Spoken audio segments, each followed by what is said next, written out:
नमस्कार.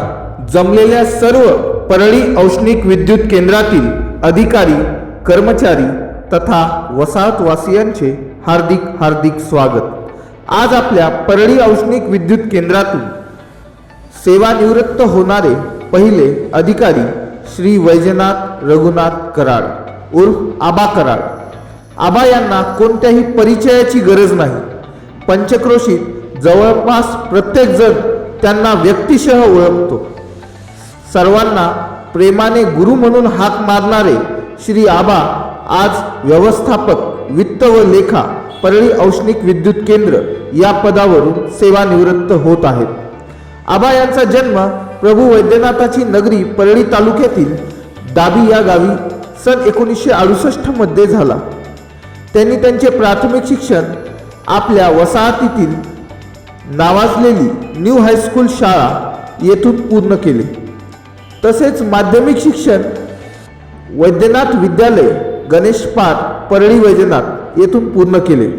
पुढे महाविद्यालयीन शिक्षण 11वी पासून ते BCom पर्यंत परळी वैद्यनाथ येथीलच वैद्यनाथ महाविद्यालय येथून त्यांनी चांगल्या मार्कांनी पूर्ण केले.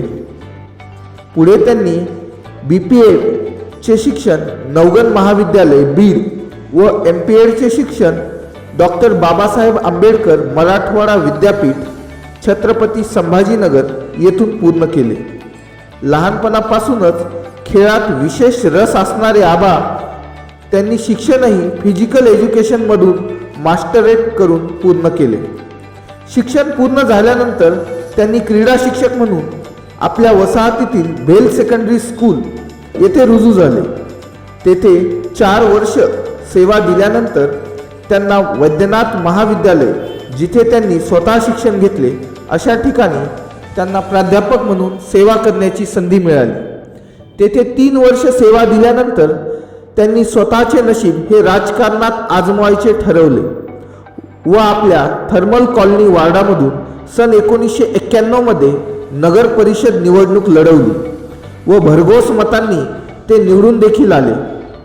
5 वर्ष नगरसेवक म्हणून सेवा दिल्यानंतर सन 1997 मध्ये त्यांना स्पोर्ट्समन कोट्यामधून खेळाडू म्हणून महानिर्मिती कंपनीमध्ये रुजू करण्यात आले व त्यांना परळी औष्णिक विद्युत केंद्र येथे कनिष्ठ लिपिक वित्त व लेखा विभागात देण्यात आले. तेथे त्यांनी कर्मचारी देयके, रोकड विभाग येथे उल्लेखनीय असे कार्य केले. सन 1997 पासून ते 2008 पर्यंत त्यांनी परळी औष्णिक विद्युत केंद्रात वित्त व लेखा विभागात सेवा दिली. 2008 मध्ये त्यांची प्रशासकीय बदली ही प्रकल्प कार्यालय परळी येथे झाली व त्यांची पदोन्नती ही उच्चस्तर लिपिक म्हणून करण्यात आली. प्रकल्प कार्यालय येथून 2015 मध्ये त्यांची बदली ही भुसावळ औष्णिक विद्युत केंद्र प्रकल्प येथे करण्यात आली. तेथे त्यांना असिस्टंट ऑडिटर म्हणून पदोन्नतीही देण्यात आली. सन 2017 मध्ये त्यांना उपव्यवस्थापक म्हणून परळी औष्णिक विद्युत केंद्रात परत पाठवण्यात आले. काही काळ सेवा झाल्यानंतर 2024 मध्ये त्यांना व्यवस्थापक या पदावर काम करण्याची संधी मिळाली व आज श्री आबा कराड हे कोल सेक्शन व ॲश सेक्शन या विभागाचे वित्त व लेखा व्यवस्थापक म्हणून कार्यरत आहेत. त्यांनी येथे अतिशय उल्लेखनीय कार्य करून आपल्या कामाचे योग्य ते नियोजन, योग्य ते ऑडिट करतात. आपल्या सखोल असा कामाचा अनुभव त्यांनी त्यांच्या सहकाऱ्यांना देखील अतिशय चांगल्या पद्धतीने दिलेला आहे. आज सेवानिवृत्त होत असताना त्यांचे लक्ष सर्वच कॅबिन्समध्ये काम करणाऱ्या कर्मचाऱ्यांकडे असते. कोणाकडे किती काम पेंडिंग आहे हे ते स्पष्टपणे सांगू शकतात व किती काम पूर्ण झाले आहे याचा सर्व लेखाजोखा त्यांच्याकडे तयार राहतो. त्यामुळेच वरिष्ठांनी दिलेल्या प्रत्येक प्रश्नाचे त्यांच्याकडे नेहमी अचूक व स्पष्ट उत्तर सापडते. सेवा करत असताना त्यांनी 20 वर्षापेक्षा जास्त काळ महाराष्ट्र राज्य वीज निर्मिती राष्ट्रीय वीज कर्मचारी पतसंस्थेत संचालक म्हणून कार्य केले व अनेक वर्ष या पतसंस्थेचे चेअरमन या पदावर राहिलेले आहेत. राष्ट्रीय वीज कामगार महासंघात ते त्यांच्या जॉईनिंगपासूनचे सदस्य राहिलेले आहेत. त्यांच्या संघटनेच्या विविध पदांवर त्यांनी संघटनेसाठी व पर्यायाने कर्मचाऱ्यांसाठी तळमळीने काम केलेले आहे. प्रशासनाकडून कर्मचाऱ्यांवर कधीही अन्याय होऊ नये ही भूमिका आबा कराड यांची नेहमी राहिलेली आहे. आबा कराड यांच्याबद्दल एक अतिशय महत्त्वाची व उल्लेखनीय बाब म्हणजे त्यांनी आपल्या महानिर्मिती कंपनीला राष्ट्रीय स्तरावर अनेक वेळा व्हॉलीबॉल या खेळामध्ये प्रतिनिधित्व केलेले आहे. तसेच परळी औष्णिक विद्युत केंद्राला सलग 16 वर्षांपासून प्रतिवर्षी होणाऱ्या आउटडोर स्पोर्ट्समध्ये विजेतेपद मिळवून दिलेले आहे. विविध खेळा प्रकारात त्यांनी अनेक वेळा प्रथम पारितोषिक देखील प्राप्त केलेले आहे. आज वयाची 58 वर्षे पूर्ण होत असताना देखील ते नियमितपणे व्हॉलीबॉल खेळतात, नियमित कसरत करतात. आपल्या परळी औष्णिक विद्युत केंद्रातील प्रत्येक कर्मचाऱ्यांनी आवर्जून त्यांच्याकडून घेण्यासारखा हा गुण आहे.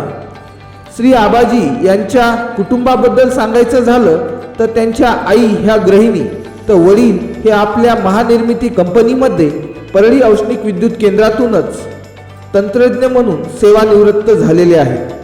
आबा एकूण 4 भाऊ व 1 बहीण.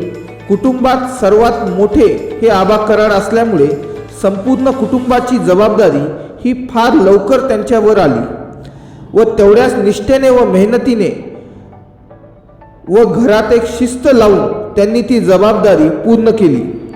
आबा कराड यांचा विवाह सौ मंदा मॅडम यांच्याशी सन 1993 मध्ये झाला. या संपूर्ण महानिर्मितीच्या प्रवासात आबांना एक भक्कम अशी साथ लाभली ती मंदा मॅडम यांची. सामाजिक कार्य, संघटनेचे कार्य, ऑफिसची ड्युटी या सर्व कामांमधून, या व्यस्ततेमधून आबा यांचा घरी वेळ देणं कमीच होत असत. पण तरी देखील मंदा मॅडम यांनी कधीही कोणतीही तक्रार न करता या संपूर्ण प्रवासात आबांना नेहमी साथच दिली. आयुष्यातील अनेक सुखदुःख, अनेक चढउतार या दाम्पत्याने सोबत तोंड दिले. या दाम्पत्याला 3 मुले असून मोठी मुलगी सीमा हिने अभियांत्रिकीचे शिक्षण पूर्ण केलेले आहे. ती विवाहित असून श्री आबा कराड यांचे जावई हे देखील अभियंता आहेत व हे दोघंही दाम्पत्य पुणे येथे मोठ्या कंपनीमध्ये कार्यरत आहेत. यांना वेदा नावाची गोड अशी मुलगी असून आबा आपल्या नातीसोबत अगदी लहान होऊन जातात व तिच्याशी खेळण्यात व रमून जातात. आबा कराड यांची दुसरी कन्या कुमारी प्रतीक्षा हिने MSc शिक्षण पूर्ण केलेले असून ती देखील पुणे येथे कॉग्निझंट या IT कंपनीमध्ये कार्यरत आहे. आबा यांचा सर्वात लहान मुलगा ओमकार याने देखील अभियांत्रिकीचे शिक्षण पूर्ण करून मुंबई येथे मोठ्या कंपनीमध्ये कार्यरत आहे. एक आदर्श कुटुंब कसं असावं तर ते आबांच्या कुटुंबासारखं असावं. तिन्ही मुलं आज उच्च शिक्षित एवढ्या मोठ्या पदांवर काम करत असताना देखील विनम्रता व संस्कार यांनी कधीच सोडले नाही. आयुष्याची खरी संपत्ती ही आपण घडवलेली मुलं असतात असं ठाम मत आबा कराड यांचं आहे.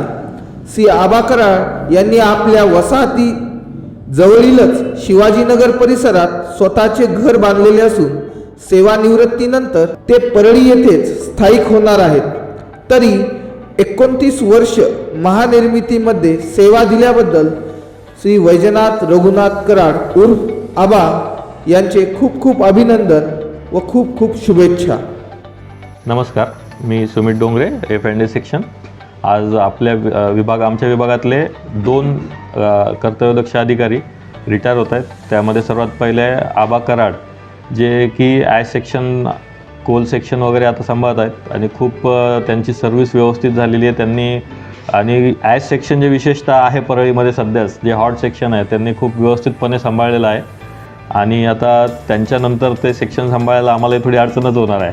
तर त्यांचं मार्गदर्शन आम्हाला नक्की लाभेलच. त्यांच्या भावी जीवनाविषयी मी त्यांना शुभेच्छा देतो. आणि दुसरं एक त्यांच्याविषयी सांगायचं म्हणजे ते एक चांगले एम्प्लॉई असतानाच त्यांचं एक चांगलं स्पोर्ट्समनसुद्धा आहेत. त्याच्या व्यतिरिक्त युनियनमध्ये सुद्धा त्यांचं ॲक्टिव्हली पार्टिसिपेशन असतं त्याबद्दल. आणि रिटायरमेंटबद्दल त्यांना हार्दिक शुभेच्छा. त्याच्यानंतर दुसरे जे आहेत रमाकांत धर्माधिकारी साहेब, त्यांनी आपल्या इथे कॅश म्हणून काम केलेलं आहे, कॅशियर म्हणून. त्याच्यानंतर एम्प्लॉई क्लेममध्ये काम केलेलं आहे आणि त्यांची पण सर्व्हिस त्यांनी खूप व्यवस्थितपणे पूर्ण करत आहेत. ते आज आपल्या 31 तारखेला त्यांचं रिटायरमेंट होत आहे 58 वर्ष पूर्ण होऊन. त्याबद्दल त्यांनाही त्यांच्या भावी जीवनाविषयी हार्दिक शुभेच्छा. तसं वास्तविक पाहता आबांची जॉईनिंग ही 97ची आहे. जवळपास त्यांनी 28 वर्ष सर्व्हिस पूर्ण केली आहे. मंडळातही केली आणि आता कंपनीतही केली. आबाची आणि माझी जॉईनिंग जवळपास सारखीच आहे. मी मार्च 97 लागलो, आबा मे 97 लागले. ह्या सर्व्हिसला लागण्याच्या पूर्वीही आबाचे आणि माझे वैयक्तिक संबंध आलेले आहेत. आबा वैजनाथ कॉलेजला स्पोर्ट टीचर होते आणि मी तेव्हा खेळाडू म्हणून होतो. तर ते त्यावेळेस खेळाडू स्पोर्ट टीचर म्हणून माझ्यासोबत आलेले आहेत. ते नेहमी दुसऱ्याला गुरु म्हणून संबोधतात, पण ॲक्च्युली ते सगळ्या गुरूंचे गुरु आहेत. त्यांचा स्वभाव पाहता समोरच्या माणसाचं कसं ऐकून घ्यायचं, त्याच्यावर कसं रिॲक्ट व्हायचं, ती कला जी त्यांच्यात आहे ती त्यांच्यापासून घेण्यासारखी कला आहे. आबांचा स्वभाव खूपच सुंदर आहे. त्यांनी व्हॉलीबॉलचं नॅशनल लेवलवर प्रेझेंटेशन केलेलं आहे. त्यांनी त्यांच्या पश्चात खूप खेळाडूही तयार केलेले आहेत. त्यानंतर सोसायटीमध्ये ते संचालक म्हणून बरेच वर्ष त्यांनी काम केलेलं आहे. सहकार्य क्षेत्रामध्ये त्यांचं काम उल्लेखनीय आहे. त्यानंतर त्यांनी पॅनलही सोसायटीमध्ये स्वतःचे म्हणजे निर्माण केलेले होते. एकंदरीत पाहता आबांचा स्वभाव हा खूप मनमिळाऊ आहे. मी वैजनाथचरणी प्रार्थना करतो की त्यांचं उर्वरित आयुष्य सुखसमाधानाचं जावं. नमस्कार.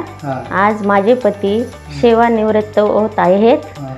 जसा कोळशामध्ये हिरा चमकतो तसाही कॉलनीमध्ये आबा नावाने हे चमकले. सगळं हे घरामध्ये मोठी असल्यामुळे सगळी जबाबदारी यांच्यावरच होती आणि यांनी त्यांच्या संपूर्ण मेहनतीने पार पडली. म्हणजे ज्यावेळेस मी लग्न होऊन आले इथं त्यावेळेस म्हणजे असं ते टाईपला यायचं म्हणलं तर मला असं वाटत होतं मी दुसऱ्या गावाला चालले का काय. मला म्हणजे एकदम असं रडू येत होतं. मला कॉलनी म्हणजे माझं स्वतःचं घरच वाटत होतं. असं म्हणजे कधी वाटलंच नाही की हे महानिर्मितीचं आपल्याला घर आहे म्हणून. कॉलनी सोडून जायचं म्हणलं तर मला खूप असं दुःख वाटत आहे. नमस्कार. आमचे स्नेही व शेजारी असणारे श्री वैजनाथ कराड सर यांना मी या प्रसंगी शुभेच्छा देते. खरं तर आम्हा दोघांनाही या प्रसंगाला उपस्थित राहायचे होते पण जमले नाही, त्याबद्दल खेद वाटते. खेळ वेळ यांचा अचूक ताळमेळ साधून ज्यांनी आपली सेवेची कारकीर्द यशस्वीरित्या पूर्ण केली ते सर्वांचे आबा, ज्यांना मी नेहमी घरातील थोरा मोठ्यांचा आदर व लहानांचा प्रेमळपणे सांभाळ करताना पाहिले आहे. अशा या आपल्या कराड सरांना या पुढील आयुष्यासाठी अनेक शुभेच्छा. त्यांच्याबद्दल बोलण्यासारखे लिहिण्यासारखे खूप आहे पण वेळेअभावी इथेच थांबते. धन्यवाद. नमस्कार. मी प्रतीक्षा, वैजनाथ कराड यांची द्वितीय कन्या. आज हा दिवस आमच्या पूर्ण कुटुंबासाठी खूप स्पेशल आणि इमोशनल आहे. कारण आज पप्पांच्या 58 वर्षाच्या दीर्घ आणि यशस्वी कारकिर्दीला आपण निरोप देत आहोत. एवढ्या वर्षांपासून त्यांनी कुटुंबासाठी त्यांच्या सर्व रिस्पॉन्सिबिलिटीजसाठी नोकरीसाठी जे काही डेडिकेशन दाखवले आहे आम्हाला त्याचा खरंच खूप अभिमान वाटतो. अँड ॲज अ चाइल्ड आम्ही जेव्हा मोठे होत होतो तेव्हा आम्ही नेहमी त्यांना मेहनत करताना, डिसिप्लिनमध्ये राहताना आणि कधीही हार न मानता काम करताना पाहिले आहे. वेळेचे नियोजन आणि पारदर्शीपणा यांची सांगाड घालून काम कसे पूर्ण करायचे ही त्यांची शिकवण. आजच्या या दिवशी मला पप्पांना असं सांगावंसं वाटतं की त्यांच्यामुळे आमचं बालपण खूप छान गेलं. या कॉलनीतले दिवस, छोटे छोटे मूवमेंट्स आणि लहानपणापासून आजपर्यंत त्यांनी आमच्यासाठी जे काही आमच्या पूर्ण गरजा पूर्ण केल्या आणि जे काही केलं आहे हे सर्व प्रेमाने आणि शांत स्वभावाने त्यांनी सांभाळलं आणि अजूनही सांभाळत आहेत. आणि अगदी दररोजच्या जीवनात पॉझिटिव्ह कसं राहायचं हे ते खूप छान समजावून सांगतात. आणि त्यांचं हेच मार्गदर्शन आणि शांत प्रेम आणि स्थिर व्यक्तिमत्व हे आम्हाला भविष्यामध्ये दिशा देत राहील. शेवटी मला एवढंच सांगावंसं वाटेल, पप्पा, thank you so much for everything you have done for us. And as your daughter I am really blessed to have you. आणि तुम्ही असेच नेहमी हेल्दी आणि आनंदी राहा. आणि आज तुमच्या या सेवानिवृत्ती दिनानिमित्त तुम्हाला खूप खूप शुभेच्छा.